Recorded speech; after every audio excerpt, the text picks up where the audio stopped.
Hello दोस्त, आपका मेरे चैनल में एक बार फिर से स्वागत है। नमस्कार दोस्तों, मैं आज एक ऐसे राज्य के बारे में चर्चा करना जा रहा हूं जो भारतवर्ष का ही एक राज्य है। राजनीतिक और विकास दर के मामले में तो पिछड़ा में ही गिनती आता है। विकास दर इसका ज़्यादा नहीं, 4 पॉइंट कुछ है।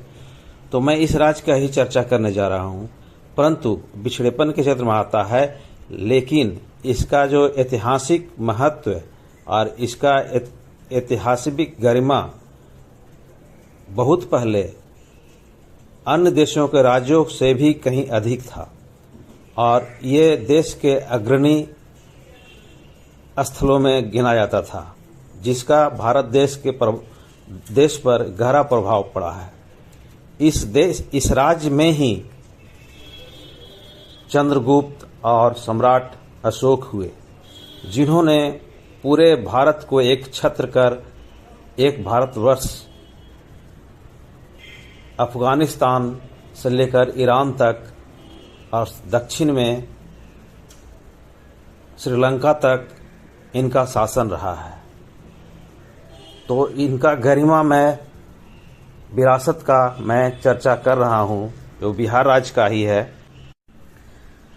शिक्षा के क्षेत्र में यह राज्य बहुत ही गौरवशाली रहा है और बहुत ही धनी रहा है, क्योंकि यहाँ विश्व प्रसिद्ध नालंदा यूनिवर्सिटी, तक्षशिला यूनिवर्सिटी दोनों यहीं पर स्थित हैं।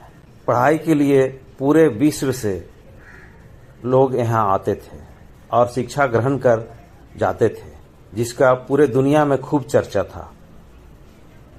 एक नालंदा यूनिवर्सिटी जिसका तो गौरवमय इतिहास रहा है, आज भी अपने गौरवमय इतिहास को समेटे हुए आज भी ये खड़ा तो नहीं कहा जा सकता है, लेकिन अतीत बोला जा सकता है, क्योंकि एक आतताई तुर्की राजा ने इस गौरवमय विश्वविद्यालय को जलाकर खाक कर, और एक तक्षशिला भी है, इसी राज्य में पड़ता है, जो भागलपुर में पड़ता है।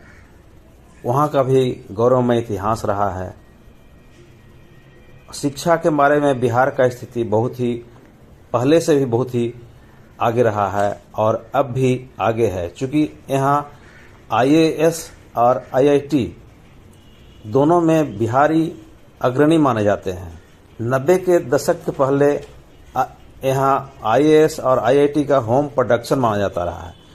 90 के बाद कुछ थम सा गया, इसके बाद फिर से ये रफ्तार पकड़ने लगा है और अब बिहारियों का रुझान IIT पर ज़्यादा हो गया था, लेकिन फिर से ये IAS की ओर बढ़ते जा रहे हैं। तो इस राज्य का गौरवमय इतिहास शिक्षा का बहुत ही धनी रहा है। नीति में भी देखा जाए तो पूरे विश्व को प्रजातंत्र या लोकतंत्र का पाठ यही राज्य सिखाया है। यहाँ एक वैशाली जगह है, वहाँ से ये प्रजातंत्र और लोकतंत्र पूरे विश्व में फैला और सबसे पहले यहीं से शुरुआत इसका किया गया है। लोकतंत्र धर्म के क्षेत्र में भी जो पौराणिक जो जैन धर्म और बौद्ध धर्म यहीं से निकला हुआ है। जैनियों का प्रमुख तीर्थस्थल वैशाली में ही है और बौद्धों का प्रमुख तीर्थस्थल बोधगया में है।